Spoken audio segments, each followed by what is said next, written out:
স্বাগত 1 ঘন্টা বিরতিহীন সংবাদ দুপুরে। আপনাদের সাথে আছি আমি আতিফ আঞ্জুমান এবং আমি রাকিব আহমেদ। আর শুরুতেই জানিয়ে দেব প্রধান শিরোনামগুলো। ভারতের লোকসভা নির্বাচনের ফল গণনা চলছে। বিজেপি ও কংগ্রেস জোটের হাড্ডাহাড্ডি লড়াইয়ের আভাস।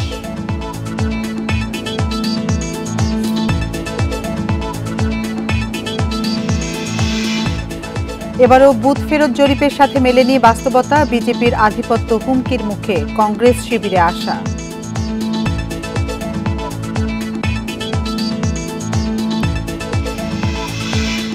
সুনামগঞ্জে বন্যা পরিস্থিতির অবনতি, তলিয়েছে কয়েকটি সড়ক। সিলেটে কিছুটা উন্নতি হচ্ছে বন্যা পরিস্থিতি।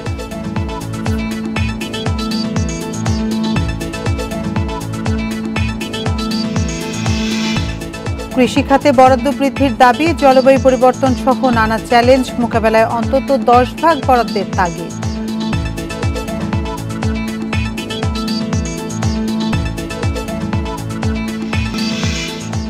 এবার বিস্তারিত। শুরুতেই থাকছে ভারতের লোকসভা নির্বাচনের খবর।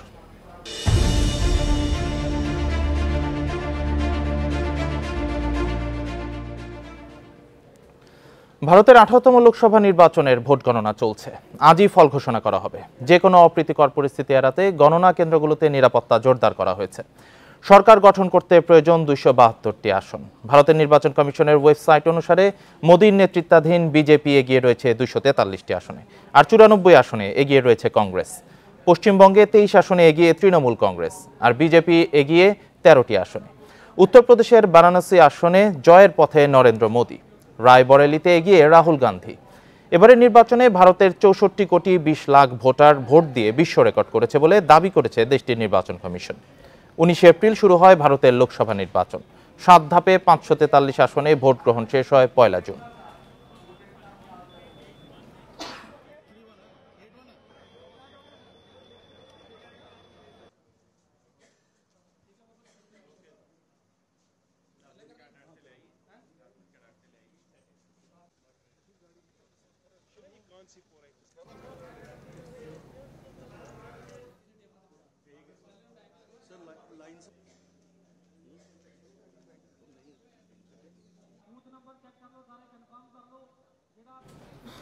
ভারতের লোকসভা নির্বাচনে ফল গণনা চলছে। নির্বাচনের সর্বশেষ তথ্য জানাতে বার্তা কক্ষ থেকে যোগ দিচ্ছেন সহকর্মী সাদিয়া আফরিন। সাদিয়া। রাকিব, আপনাকে ধন্যবাদ। আপনাকে জানিয়ে রাখি একটি তথ্যের আপডেট আছে। আপনি বলছিলেন যে নির্বাচন কমিশনের তথ্য অনুযায়ী 243 আসনে এগিয়ে রয়েছে বিজেপির এনডিএ জোট। এইমাত্র আমরা যেটা জানতে পেরেছি 242 আসনে এগিয়ে রয়েছে, এবং কংগ্রেস যেখানে 94 আসনে এগিয়েছিল ইন্ডিয়া জোট, সেখানে এখন সেটা কমে হয়েছে 91 আসনে। বাকি তথ্যগুলো আপনাদের জানিয়ে দিচ্ছি।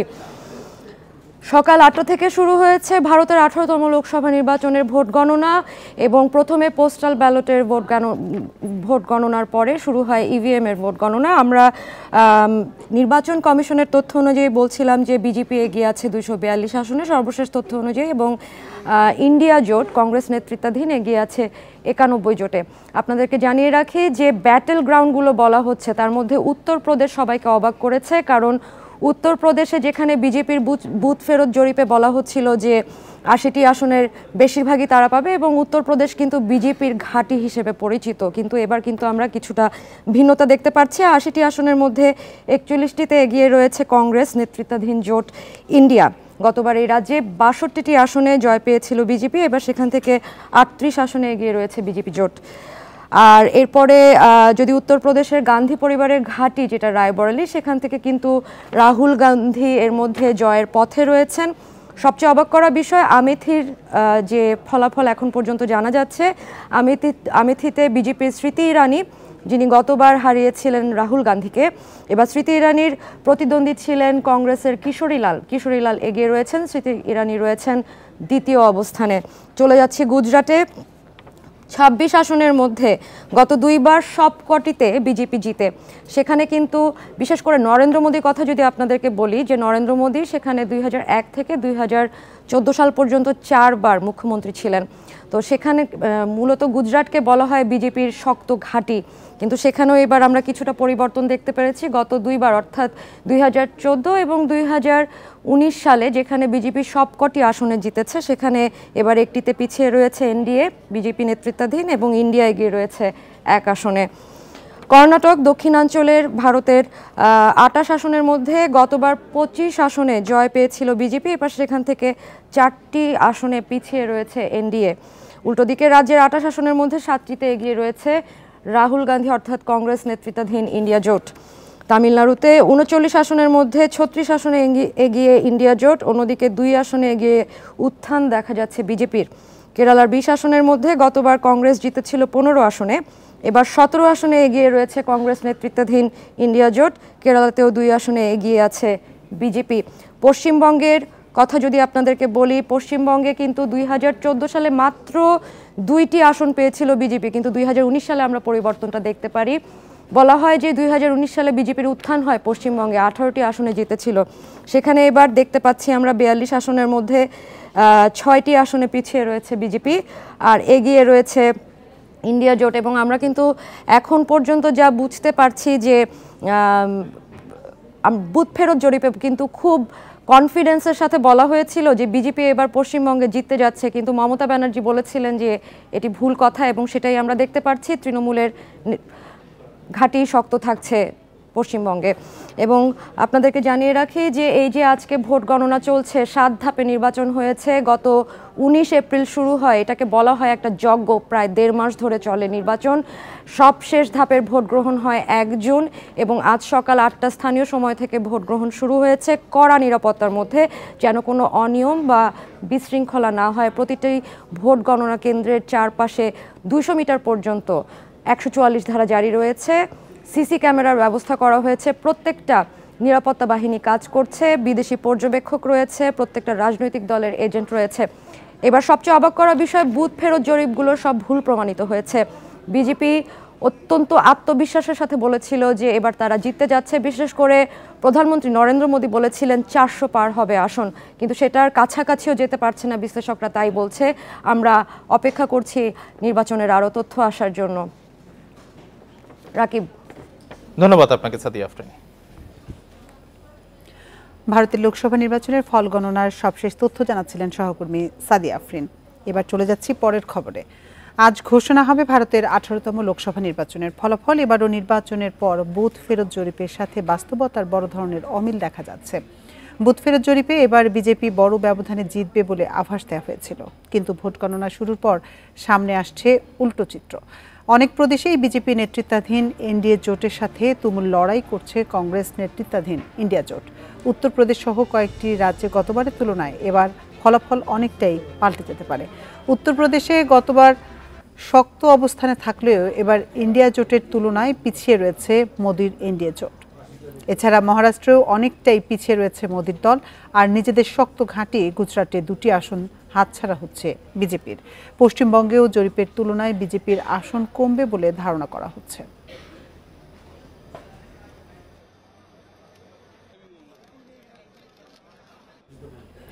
এ বিষয়ে বিস্তারিত জানাতে পশ্চিমবঙ্গের কলকাতা থেকে আমাদের সাথে যোগ দিচ্ছেন সহকর্মী দেবপ্রসাদ অধিকারী। দেবপ্রসাদ, পশ্চিমবঙ্গের আসনগুলোর ভোট গণনার সবশেষ কি তথ্য রয়েছে আপনার কাছে, আর গণনা ঘিরে কোনো ধরনের অপ্রীতিকর ঘটনার খবর আছে কিনা? দেখুন, গণনা ঘিরে এখনো পর্যন্ত অপ্রীতিকর ঘটনা সেরকম কোনো খবর নেই, কারণ 8টা থেকে ভোট গণনা শুরু হয়েছে। এবং পশ্চিমবঙ্গের যদি আপনি ফলাফল জানতে চান, তাহলে আমি সর্বশেষ যে ফলাফল আমরা পেয়েছি সেটা হচ্ছে যে 42টি আসনের মধ্যে এখনো পর্যন্ত 31টি আসনে তৃণমূল কংগ্রেস এগিয়ে রয়েছে এবং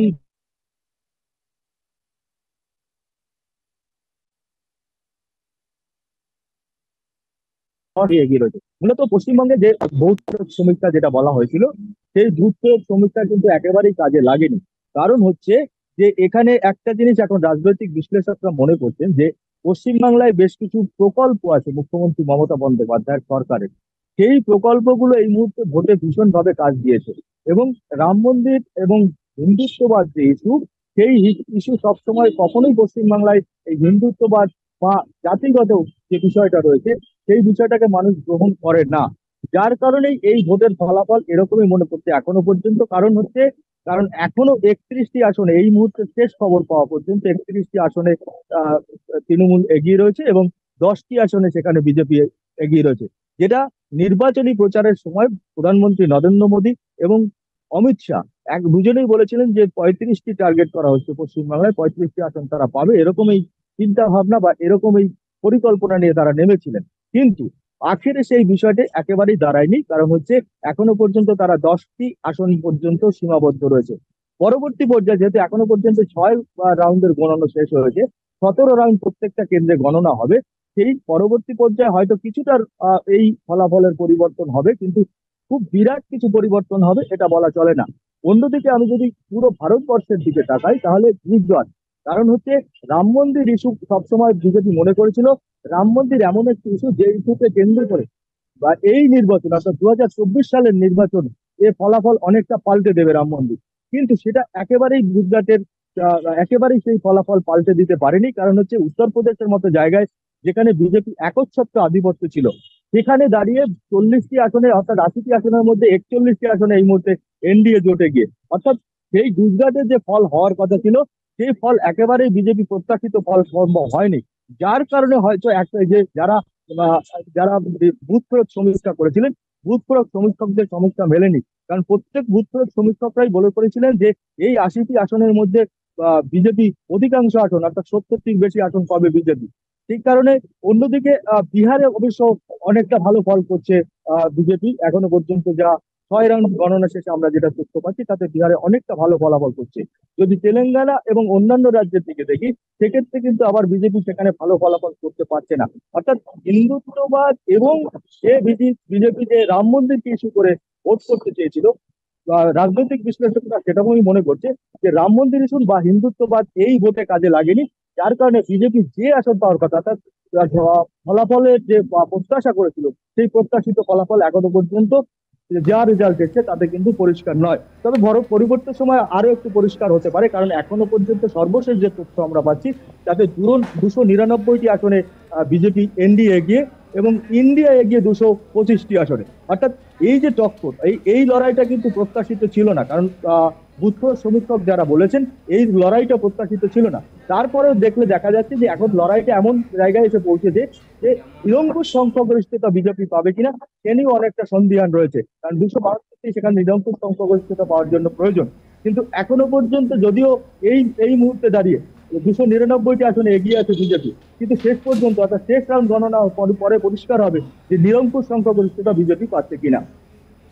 জি, আমাদের ফলাফল দেখার জন্য আর অল্প কিছু সময় অপেক্ষা করতে হবে। পশ্চিমবঙ্গের কলকাতা থেকে জানাচ্ছিলেন আমাদের সহকর্মী দেবপ্রসাদ অধিকারী। ভারতের লোকসভা নির্বাচন নিয়ে আলোচনা করতে আমাদের সাথে স্টুডিওতে যোগ দিয়েছেন ইন্ডিপেন্ডেন্ট টেলিভিশনের প্রধান বার্তা সম্পাদক আশিস সৈকত। জনাব আশিস সৈকত, আপনাকে স্বাগত। প্রথম দিকে আমরা বুথ ফেরত জরিপে আভাস পাচ্ছিলাম যে বিজেপি নেতৃত্বাধীন এনডিএ জোট বিপুল ব্যবধানে জয়ী হবে, কিন্তু এখন দেখতে পাচ্ছি বিজেপি ও কংগ্রেসের মধ্যে হাড্ডাহাড্ডি লড়াই হচ্ছে। তো আপনার কি মনে হচ্ছে, এবার কি মোদি ম্যাজিক নাকি রাহুলের গণসংযোগ, কোনটা কাজে আসবে? না, দেখেন, ভারতের ভোট ফেরত জরিপের ফলাফল কিন্তু এর আগেও দুটি নির্বাচনে বদলে গিয়েছিল একেবারেই। সেটা একবার ইন্দিরা গান্ধীর সময় আর একবার বাজপেয়ীর ভোটের সময়, বাজপেয়ী যেবার প্রধানমন্ত্রী নির্বাচন করেছিলেন। ফলে অন্য সময়গুলোতে, অন্য নির্বাচনগুলোতে আবার কিন্তু ভোট ফেরত জরিপটা ঠিক ছিল, মোটামুটি ঠিক ছিল। এইবারও কিন্তু ভোট ফেরত যে জরিপ, তার মধ্যে আমরা গতকাল এবং গত পরশু যেটা দেখছিলাম তার মধ্যে একেবারে 90% ছিল একরকম ফলাফল। যে সেখানে আমরা দেখেছিলাম যে বিজেপি নেতৃত্বাধীন যে জোট তারা একেবারেই মেজরিটির পেয়ে আবারও সরকার গঠনের দিকে যাচ্ছে। কিন্তু আজকে সকালেও কিন্তু যখন প্রথম ভোট গণনা পর্ব শুরু হয়, আপনি জানেন যে প্রথম কিন্তু ওরা পোস্টাল ভোট গণনা দিয়ে শুরু করে, যদিও বাংলাদেশে কিন্তু পোস্টাল ব্যালট গণনা হয় না। পোস্টাল ব্যালট গণনা হয় বাংলাদেশে যখন নাকি দুজন প্রার্থীর ভোট যদি টাই হয়ে যায় তাহলে বাংলাদেশে পোস্টাল ব্যালট খোলা হয় না, খোলাই হয় না। কিন্তু ভারতে কিন্তু একটু ভিন্ন রকম আইন, ওরা প্রথম পোস্টাল ব্যালট খোলে, তারপরে ইভিএম এর ভোট। তো পোস্টাল ব্যালটের যে প্রথম যে ফলাফলগুলো আসতে শুরু করেছিল সেখানে কিন্তু আমরা দেখেছিলাম যে বিজেপি নেতৃত্বাধীন জোট 300-র বেশি আসনে এগিয়েছিল। কিন্তু দিন যত গড়াতে শুরু করেছে, এখনও আমরা তো সব ফলাফল গণনা শেষ হয়নি, আমরাও সেই তথ্য পাইনি, কিন্তু দিন যত গড়াচ্ছে তত আমরা দেখছি যে কংগ্রেসের নেতৃত্বাধীন যে জোট, ইন্ডিয়া জোট, সেই জোট কিন্তু ক্রমশ এগুচ্ছে। বিজেপি কমছে, কংগ্রেস জোট এগুচ্ছে, মানে এবং লড়াইটা কিন্তু এখন পুরো হাড্ডাহাড্ডি না বলা গেলেও ফারাকটা অনেকটাই কমে আসছে। তবে এটা কিন্তু একেবারেই এখন নিশ্চিত করেই বলা যায় যে বিজেপি বা কোনো দলই এবার দল হিসাবে একক সংখ্যাগরিষ্ঠতা পাচ্ছেন না। জি, এবার কিন্তু বিশ্লেষকদের নজরেও ছিল 6টি রাজ্য, সেখানে কিন্তু 5টিতেই দেখা যাচ্ছে যে বিজেপি পিছিয়ে। এই বিষয়টা নিয়ে একটা যে আপনি যে যেমনটি বলছিলেন 5টি রাজ্য, তার মধ্যে একটি রাজ্য যে উত্তরপ্রদেশ, এটি সবসময় ভারতের একটা মিথ যে উত্তরপ্রদেশ যার দিল্লি তার, মানে উত্তরপ্রদেশে যে জিতেন সরকার গঠন তিনি করেন। এর আগে গত 5টি ইলেকশন অন্তত তাই হয়েছে, এবং গতবারের ইলেকশনও কিন্তু মোদি এখানে সংখ্যাগরিষ্ঠ আসনে জিতেছিলেন, সেখানে 80টি আসন। কিন্তু এইবার কিন্তু, এবং এইবার উত্তরপ্রদেশে আপনি জানেন যে নরেন্দ্র মোদি যথেষ্ট রকমভাবে ধর্মকে নির্বাচনে ব্যবহার করার চেষ্টা করেছেন, এবং সেখানে উত্তরপ্রদেশে উনি একটি বড় রাম মন্দির স্থাপন করেছেন নির্বাচনের আগে, এবং তিনি হয়তো এই ট্রামটা খেলার চেষ্টা করেছিলেন যে সেখানে ভোট ব্যাংক আরও বাড়ানোর, কিন্তু ফলাফল কিন্তু সেরকমটি হয়নি। উত্তরপ্রদেশের মানুষ কিন্তু সেটিকে খুব বেশি গ্রহণ করেছে, ফলাফলে তা মনে হচ্ছে না। 80টির মধ্যে 41টি আসনে এখন পর্যন্ত কংগ্রেস জোট এগিয়ে, যদিও দিল্লি এখনও, দিল্লির মাত্র 60টি আসন, দিল্লির 60টি আসনে কিন্তু আবার এখনও বিজেপির নেতৃত্বাধীন জোটই এগিয়ে আছে। কিন্তু আসলে এটি বলাই যাচ্ছে এখন যে কোনো দল একক সংখ্যাগরিষ্ঠতা পাচ্ছে না। মানে বিজেপি কিন্তু গতবার নির্বাচনে একক সংখ্যাগরিষ্ঠতা পেয়েছিল দল হিসাবে, জোটের বাইরে তারা এককভাবে 302 আসন পেয়েছিল। আপনি জানেন যে ভারতের যে সংসদ, সেখানে 542 আসনের 43 আসনে ভোট হয়, 272 আসন পেতে হয়, কিন্তু বিজেপি গত নির্বাচনে একাই 303 আসন পেয়েছিল, জোট মিলিয়ে পেয়েছিল 350। কিন্তু এবার কিন্তু একক সংখ্যাগরিষ্ঠতা সে পাচ্ছে না, ফলে তাকে জোটের উপর নির্ভরশীল হতে হবে, এবং তিনি যা চাইবেন, মানে বিজেপি যা চাইবেন তাই করা কিন্তু সম্ভব হবে না। মানে জোটের সঙ্গে বা শরিকদের সঙ্গে সমঝোতা করে তাকে সরকার গঠন থেকে পরবর্তী 5 বছর আসলে দেশ পরিচালনা করতে হবে, আলোচনা সাপেক্ষে, সেটা আলোচনা সাপেক্ষেই করতে হবে। মানে ওই মোদি ম্যাজিক যেটি নিয়ে খুব আলোচনা হচ্ছিল, যে মোদি ম্যাজিকটা আমাদের কাছে এখন কিন্তু মনে হচ্ছে যে খুব বেশি ভারতের ভোটাররা খুব বেশি নেয়নি। না হলে তো মোদির নির্বাচনের আগে যেমনটি তিনি প্রত্যাশার কথা বলেছিলেন যে তার জোটে এবার 400 ছাড়িয়ে যাবে, তার ধারে কাছেও কিন্তু যেতে পারছে না।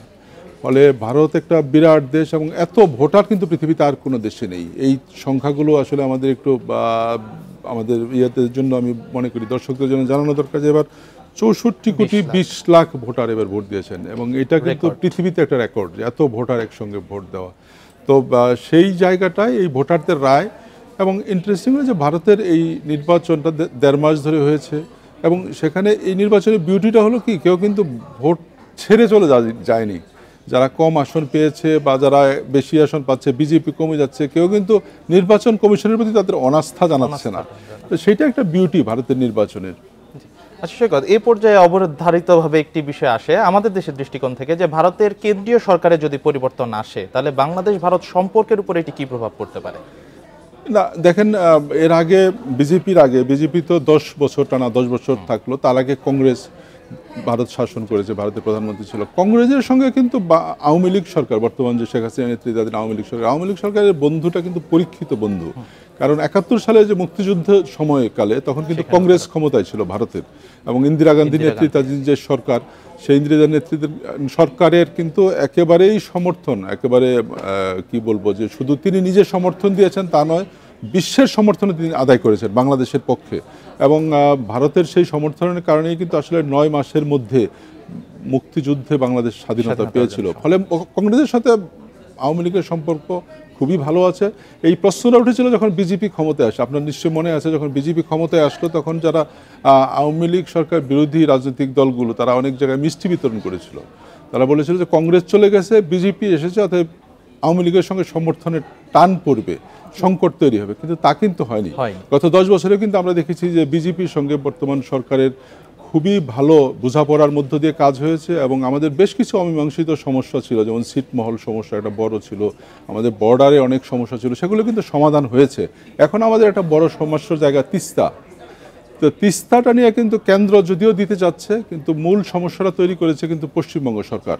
সেখানে মমতা ব্যানার্জি আর কারণে কিন্তু তিস্তা সমস্যাটা সমাধান হচ্ছে না। এখন একটি হতে পারে, যদি বিজেপি ক্ষমতায় আসে আর পশ্চিমবঙ্গের যদি তার যে আসন, পশ্চিমবঙ্গে 42টি আসন মোট, সেখানে এখন বিজেপির আছে 18টি আসন, তো সেখানে যদি বিজেপি এবার সংখ্যাগরিষ্ঠতা পায়, মানে 21টা বা 22টা আসন পায়, তাহলে এই তিস্তাটা পাওয়া আমার জন্য একটু সহজ হতে পারে।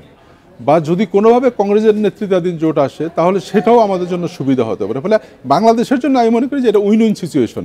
কংগ্রেসের নেতৃত্বাধীন জোটই আসুক আর মোদির নেতৃত্বাধীন জোটই আসুক, বাংলাদেশের জন্য সিচুয়েশনটা আসলে খুব বেশি জটিল সমীকরণে যাবে না। যে আসলে ভারতের নির্বাচন সার্বিকভাবেই বাংলাদেশের জন্য গুরুত্বপূর্ণ এবং ফলাফল জানার জন্য আমাদেরকে বিকেল বা সন্ধ্যা নাগাদ এবং কিছু কিছু কেন্দ্র আপনি জানেন যে একটু রিমোট জায়গায় আছে, তো সেগুলো পেতে হয়তো কাল সকাল পর্যন্ত অপেক্ষা করতে হতে পারে। ভারতীয় নির্বাচন কমিশন আমি একটু আগে দেখছিলাম, ওদের ওয়েবসাইটে কিন্তু বলছে যে অনেক আসনের এখন পর্যন্ত 90% ভোটেরই ফলাফল আসেনি। ফলে এগুলো পেতে আসলে রাত গড়িয়ে কালকে সকাল হয়ে যেতে পারে। তবে আমাদের অপেক্ষা করতে হবে শেষ পর্যন্ত। আশিস সৈকত, আপনাকে অসংখ্য ধন্যবাদ আমাদের সাথে যোগ দেওয়ার জন্য। আমাদের সাথে কথা বলছিলেন প্রধান বার্তা সম্পাদক আশিস সৈকত। চলে যাচ্ছি পরের খবরে। চা বাগানের উৎপাদন ও আয় বাড়াতে শ্রমিকদের প্রতি যত্নবান হতে মালিকদের পরামর্শ দিয়েছেন প্রধানমন্ত্রী শেখ হাসিনা। বৈশ্বিক চাহিদা বিবেচনায় চায়ের বহুমুখীকরণেরও আহ্বান জানান তিনি। সকালে ওসমানী স্মৃতি মিলনায়তনে ৪র্থ জাতীয় চা দিবসের অনুষ্ঠানে এসব কথা বলেন প্রধানমন্ত্রী। 1954 সালে সিলেটের মালিনীছড়ায় দেশের প্রথম বাণিজ্যিক চা চাষ শুরু হয়। সম্ভাবনাময় এই খাতে বর্তমানে 168টি বড় ও 8000-এর বেশি ছোট চা বাগান গড়ে উঠেছে। গত বছর এসব বাগান উৎপাদন হয়েছে প্রায় 10.5 কোটি কেজি চা। প্রধান অর্থকরী ফসল ও রপ্তানি পণ্য হিসেবে চায়ের ঐতিহ্য প্রসারে 4 জুন পালিত হয় জাতীয় চা দিবস। মঙ্গলবার সকালে ওসমানী স্মৃতি মিলনায়তনে ৪র্থ জাতীয় চা দিবসের অনুষ্ঠানে যোগ দেন প্রধানমন্ত্রী শেখ হাসিনা। চা শিল্পে অবদানের জন্য 8 শ্রেণীতে বাগান ও উৎপাদনকারী প্রতিষ্ঠানকে জাতীয় চা পুরস্কার প্রদান করা হয়। প্রধানমন্ত্রী তার বক্তব্যে চা বোর্ডের প্রথম বাঙালি চেয়ারম্যান হিসেবে বঙ্গবন্ধু শেখ মুজিবুর রহমানের নানা অবদান তুলে ধরেন। 57 সালে প্রতিষ্ঠাতা সভাপতি মৌলানা ভাসানী তিনি আওয়ামী লীগ ছেড়ে চলে যান, আর শামসুল হক সাহেব অসুস্থ হয়ে যান। তখন জাতির পিতা বঙ্গবন্ধু শেখ মুজিব মন্ত্রিত্ব ছেড়ে দিয়ে আওয়ামী লীগের দায়িত্ব নেন। সাধারণ সম্পাদকের পদে তাকে নির্বাচিত করা হয়। তিনি মন্ত্রিত্ব ছেড়ে দেওয়ার পর হোসেন শহীদ সৌদি সাহেবই বঙ্গবন্ধু শেখ মুজিবকে এই টি বোর্ডের চেয়ারম্যান নির্বাচিত করেন। তাই তিনি একমাত্র প্রথম বাঙালি টি বোর্ডের চেয়ারম্যান হন। চা শিল্পকে বেগবান করতে শ্রমিকদের প্রতি আরো যত্নবান হতে মালিকদের আহ্বান জানান প্রধানমন্ত্রী। শ্রমিকদের প্রতি যদি আপনারা যত্নবান হন, আপনারা কিন্তু বেশি করে কাজ করাতে পারবেন। শুধুমাত্র তাদেরকে ওই আপনার অধীনস্থ বলে বিবেচনা করলে হবে না। মনে রাখতে হবে তাদের শ্রম ঘাম দিয়েই আপনার উৎপাদন বৃদ্ধি করা উপার্জনের পথ করে দিচ্ছে। কাজে সেই শ্রমিকদের প্রতি আপনাদের আরও যত্নবান হতে হবে। বিশ্বে চায়ের চাহিদা বিবেচনায় সুগন্ধি চা উৎপাদন সহ পণ্যের বহুমুখীকরণের তাগিদ দেন সরকার প্রধান। অ্যারোমা টি উৎপাদন করা, বিভিন্ন অ্যারোমা মানে বিভিন্ন ধরনের যেন ফ্লেভার থাকে সেই ধরনের চায়ের কিন্তু চাহিদা অনেক বেশি। এখন হার্বাল টি সেটাও কিন্তু এসে গেছে, মশলা টি সেটাও চলে বাজারে।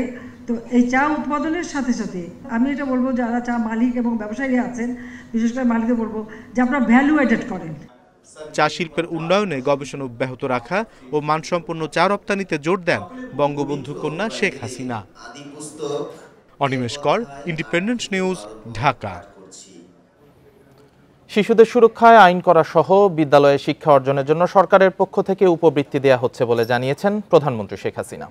দুপুরে গণভবনে জাতির পিতা বঙ্গবন্ধু শেখ মুজিবুর রহমানের জন্মবার্ষিকী উপলক্ষে চিত্রাঙ্কন এবং রচনার প্রতিযোগিতায় বিজয়ী 304 জনের হাতে পুরস্কার দেওয়ার সময় এসব কথা বলেন প্রধানমন্ত্রী।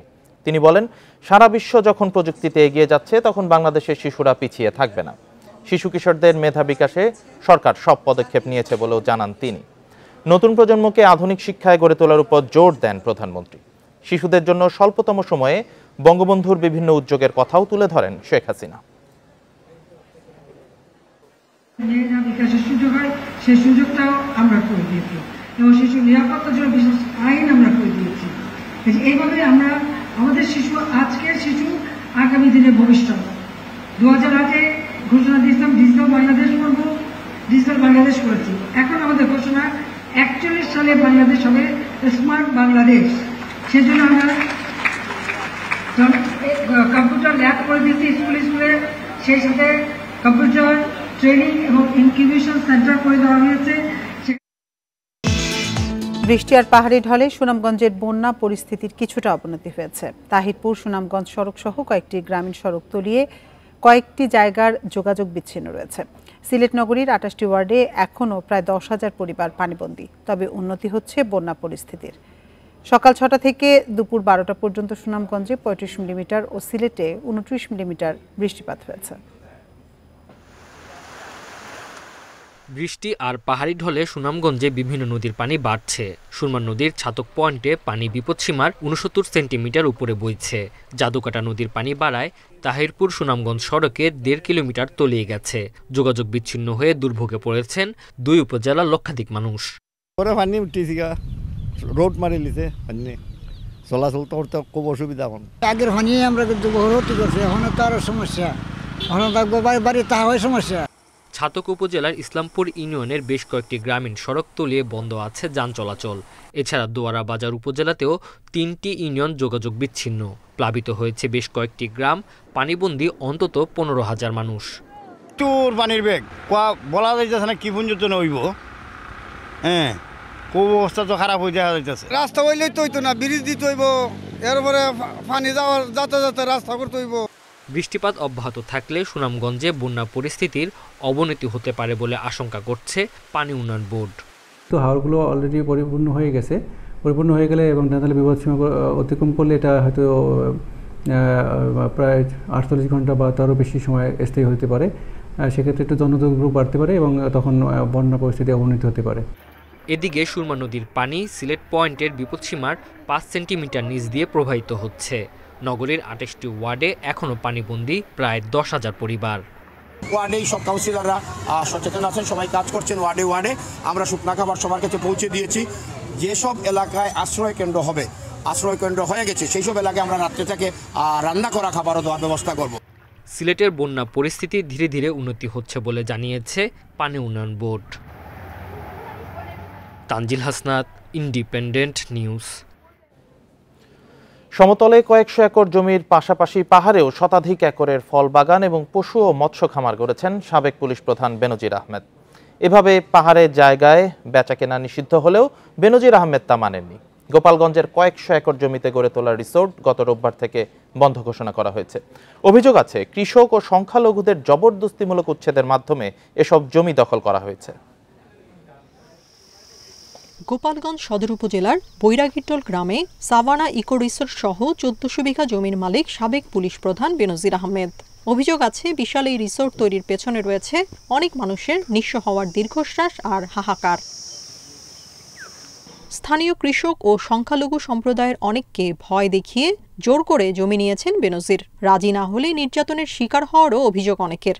এমনকি দেশ ছাড়তে বাধ্য হয়েছেন কেউ কেউ। বেনজিরকে এই জোর জবরদখলে সহায়তা করেছেন পুলিশ ও র্যাবেরই কিছু সদস্য। 43% পুকুর সে ওইভাবে কি ভয় দেখাইয়া সে এই দেশের দেশান্তরী চলে গেছে ইন্ডিয়া। এটা নিয়ে এখানকার মানুষ কখনো মুখ খোলেনি ভয়ে এবং আতঙ্কে, এবং এখানে অনেক প্রশাসনের কর্মকর্তারা মাঠ পর্যায়ে কাজ করতেন। কিছু টাকা আমাদের বায়না বাবদ দিয়ে সে পুরো দখলে পুরো বেড়া দিয়ে আটকাইয়া আমাদের বাড়ি সকল না, বাড়ির থেকে বেরোতে গেলেও ওই বেড়াই বাদ দিয়ে বেরোতে হয়।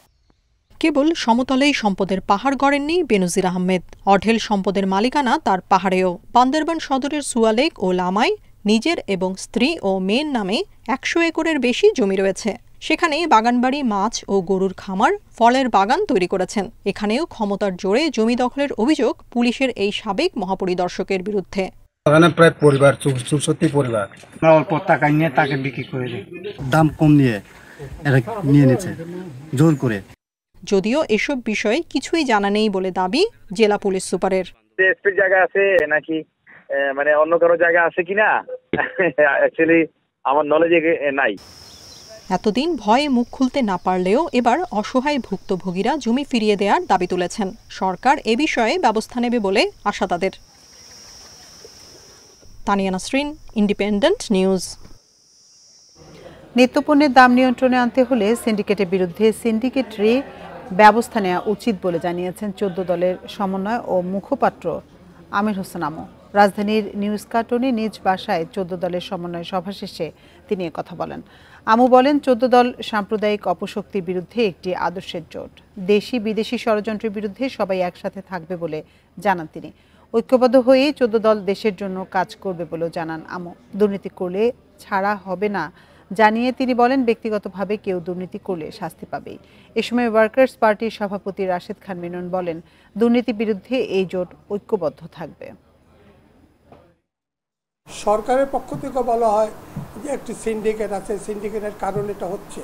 যদি সিন্ডিকেট থেকেই থাকে এবং যদি সরকারের জানা থাকে, তো আমরা মনে করি সেই সিন্ডিকেটের ব্যাপারে সরকারের সক্রিয় ব্যবস্থা গ্রহণ করা উচিত, কার্যকর ব্যবস্থা গ্রহণ করা উচিত, যাতে করে জনগণ যে আজকে অসুবিধে আছে জিনিসপত্রের ঊর্ধ্বগতির কারণে এটা যাতে বৃদ্ধি না পায়। দুর্নীতির বিরুদ্ধে যথাযথ ব্যবস্থা গ্রহণ করা হয় এবং এই দুর্নীতি রোধ না করতে পারলে যে অর্জনসমূহ সরকারের আছে বা আমাদের গণতান্ত্রিক আন্দোলন আছে, এটা ক্ষতিগ্রস্ত হবে।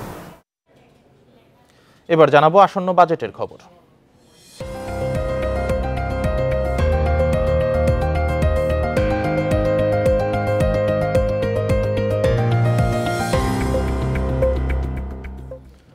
খাদ্য নিরাপত্তায় কৃষিতে ভরসা বাড়লেও বাজেটে এই খাতে বরাদ্দ তেমন বাড়ানো হয় না। চলতি অর্থ বছর কৃষি খাতে বরাদ্দ মাত্র 5.74%। বিশ্লেষকরা বলছেন, জলবায়ু পরিবর্তন সহ নানা চ্যালেঞ্জ মোকাবেলায় বাজেটের কমপক্ষে 10% কৃষি খাতে বরাদ্দ রাখা উচিত। দেশে প্রতি বছর কমছে কৃষি জমি, শিল্প কারখানা নির্মাণ সহ নানা কাজে ব্যবহার হচ্ছে আবাদি জমি। পাশাপাশি বিরূপ আবহাওয়ার কারণে কৃষি খাতের উৎপাদন ব্যাহত হচ্ছে। চলতি অর্থ বছরের বাজেটে কৃষি খাতের বরাদ্দ ছিল মাত্র 5.74%, যা দেশের অর্থনীতিতে এ খাতের প্রত্যক্ষ অবদানের চেয়ে অর্ধেকেরও কম। 2013-14 সালের বাজেটে কৃষি খাতে বরাদ্দ ছিল 11%। গত এক যুগে বাজেটে পরিধি বাড়লেও কৃষিতে বরাদ্দ অর্ধেকে নেমেছে। সামগ্রিক বিবেচনায় কৃষিতে এবার সর্বোচ্চ গুরুত্ব দেওয়া হচ্ছে বলে জানিয়েছেন নীতি নির্ধারকরা। করোনার পর থেকে বিভিন্ন সারের দাম যেগুলো আমরা আমদানি করি সেগুলোর দাম বেড়েছে। দাম বাড়ার সত্ত্বেও আমরা সারের অন্যান্য যে সকল ভর্তুকি কৃষিতে যে আমাদের বরাদ্দ সেটা কমানো হয় নাই। বাজেট আসতেছে, এই বাজেটেও কৃষি যথাযথ গুরুত্ব পাবে। বিশ্লেষকরা বলছেন, কৃষি খাতে পর্যাপ্ত বরাদ্দ ও ভর্তুকি নিশ্চিত করতে না পারলে দেশের খাদ্য আমদানি নির্ভরতা ক্রমেই বাড়বে। বাজেটে তাই কৃষি খাতের বরাদ্দ বৃদ্ধির পাশাপাশি জলবায়ু পরিবর্তনের প্রভাব মোকাবেলায় গবেষণায় বরাদ্দ বাড়ানোর পরামর্শ তাদের। আধুনিক চাষাবাদে আরও বেশি করে মনোনিবেশ করতে হবে এবং সেটা যদি করতে হয় তাহলে কৃষিতে আমাদের বরাদ্দ বাড়াতে হবে, বিনিয়োগ বাড়াতে হবে, কিন্তু প্রকৃত অর্থে তো বিনিয়োগ বাড়ছে না। তো এমন পরিস্থিতিতে কমপক্ষে যে হারে আমাদের মোট বাজেট বৃদ্ধি পায় অন্তত সেই হারে কৃষি বাজেট বাড়িয়ে নেওয়া উচিত। অর্থনীতিবিদরা বলছেন, কৃষির উৎপাদন বাড়াতে কৃষকদের সহজে ঋণ দেওয়া ও উন্নত প্রযুক্তির ব্যবস্থা করতে হবে। তাই বাজেটে কৃষি খাতকে সবচেয়ে বেশি গুরুত্ব দেওয়ার পরামর্শ তাদের। Shahid Ahmed, independent news, Dhaka. আগামী অর্থবছরের জন্য বাজেটে আয়কর সংক্রান্ত ডজনের বেশি পরিবর্তন আনছে জাতীয় রাজস্ব বোর্ড এনবিআর। এর মধ্যে ব্যক্তি শ্রেণীর আয়করের সর্বোচ্চ হার বাড়ানো, পুঁজিবাজারে গেইন ট্যাক্স আরোপ সহ আয় বৃদ্ধির নানা প্রস্তাব থাকবে। সুযোগ থাকবে কালো টাকা সাদা করার। বাতিল হবে ভৌত অবকাঠামো খাতে কর সুবিধা। অল্প কিছু ক্ষেত্রে কমানো হবে কর হার। রাজস্ব বাড়াতে ব্যক্তি করের সর্বোচ্চ হার 5% বাড়িয়ে 30 করার প্রস্তাব করবে এনবিআর। যুক্ত হবে 20 লাখ টাকার একটি স্ল্যাব। মধ্যবর্তী দুটি স্ল্যাবে টাকার পরিমাণ বাড়বে 1 লাখ করে। শেয়ার বাজারে তালিকাভুক্ত নয় এমন কোম্পানির কর্পোরেট কর কমতে পারে 2.5%, তবে উল্টে যাবে তালিকাভুক্ত কোম্পানির করের শর্ত। এতে কর হার 2.5% বেড়ে যেতে পারে। জুস জাতীয় পণ্য উৎপাদনকারী কোম্পানির টার্নওভার কর বেড়ে হতে পারে 3%। 5% বাড়বে সমবায় সমিতির কর্পোরেট কর। শেয়ার বাজারে লেনদেন মুনাফায় কর অব্যাহতি বাতিল হচ্ছে। বছরে 50 লাখ টাকার বেশি মুনাফা হলে গেইন ট্যাক্স হবে প্রযোজ্য হারেই, অর্থাৎ ব্যক্তির অন্য আয়ের সঙ্গে যুক্ত হবে। পাশাপাশি কোম্পানির উদ্যোক্তা পরিচালকের গেইন ট্যাক্স বেড়ে হবে 15%। হাইটেক পার্ক, গভীর সমুদ্র বন্দর সহ 14 খাতে অব্যাহতি সুবিধা আর নাও বাড়তে পারে। এ মাসেই শেষ হচ্ছে এসব খাতে 10 বছর ভিত্তিক কর্পোরেট কর ছাড়ের সুবিধা। যে পরিমাণ এখন এনবিআর রাজস্ব আদায় করে করজনিত, তার প্রায় সমপরিমাণ রাজস্ব আদায়ের সুযোগ আছে। তো এই যে বিপুল পরিমাণ কর ফাঁকি বা কর এড়িয়ে যাওয়ার ঘটনা, কর কমপ্লায়েন্সের ভিতরে আনার ক্ষেত্রে উদ্যোগটাগুলো এখনগুলো কিন্তু খুব বড় রকমের উদ্যোগ আমরা দেখছিলাম। আইটি খাতের কর অব্যাহতি সুবিধা 3 বছর বাড়তে পারে, থাকবে 2027 সাল পর্যন্ত। তবে কমবে তালিকাভুক্ত সেবার সংখ্যা। উৎসে কর 10% বাড়তে পারে সরকারি বিশ্ববিদ্যালয় ও এমপিওভুক্ত প্রতিষ্ঠানের ব্যাংকে জমানো টাকার মুনাফায়। তবে ঋণপত্রের মাধ্যমে ও ঠিকাদারি হিসাবে খাদ্যপণ্য সরবরাহে উৎসে কর কমে অর্ধেক হবে। উৎপাদনশীল খাতকে স্বস্তি দিতে কাঁচামাল সরবরাহে উৎসে কর কমবে। সর্বোচ্চ হার কমে 5% হতে পারে, 1% করে কমতে পারে বাকি 2 ক্ষেত্রেও। কোভিডের পরে পরবর্তীকালীন আপনি লক্ষ্য করেছেন যে ব্যবসা কিন্তু প্রসার ঘটেনি, ব্যবসা কিন্তু ইনভেস্টমেন্ট আসেনি। এখন আমাদের আগামীর জন্য দরকার হচ্ছে ইনভেস্টমেন্টস আরও বাড়ানো। এবার বাড়ছে শর্তযুক্ত সেবার সংখ্যা। বিয়ের জন্য কমিউনিটি সেন্টার ভাড়া সহ 3 ক্ষেত্রে রিটার্ন জমার প্রমাণ দেখানো বাধ্যতামূলক হতে পারে। সবশেষ 2021-22 অর্থ বছরে কালো টাকার মালিকরা সাধারণ ক্ষমা পান। বাজেটে আবারও ফিরছে এই সুবিধা। এবার সুযোগ পাবে কোম্পানিও। কর হতে পারে 15%।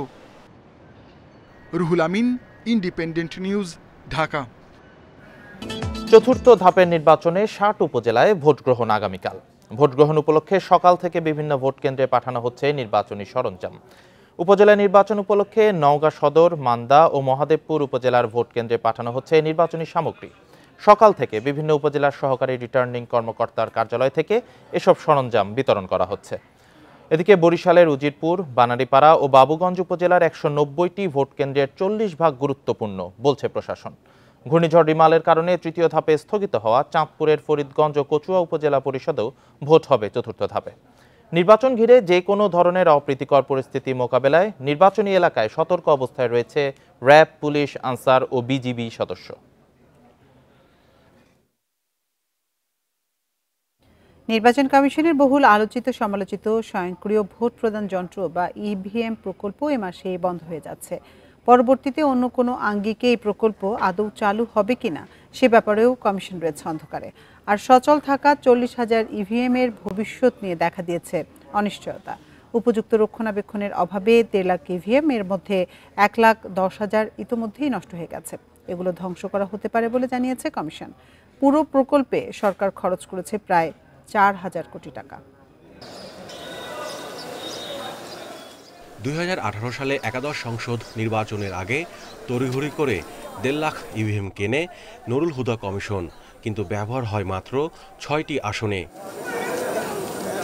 প্রায় 4,000 কোটি টাকায় কেনা ইভিএমগুলো সযত্নে রাখার ব্যবস্থাও ছিল না। রক্ষণাবেক্ষণের অভাবে 1,10,000 ইভিএম নষ্ট হয়ে গেছে 6 বছরেই, অথচ টিকে থাকার কথা ছিল 10 বছর। এ মাসে শেষ হচ্ছে ইভিএম প্রকল্পের মেয়াদ। কর্মকর্তারা কমিশনকে ইভিএম বুঝিয়ে দিতে কাজ শুরু করেছেন। ফলে সরকারের অনেক সাধের ইভিএমের এখানেই সমাপ্তি।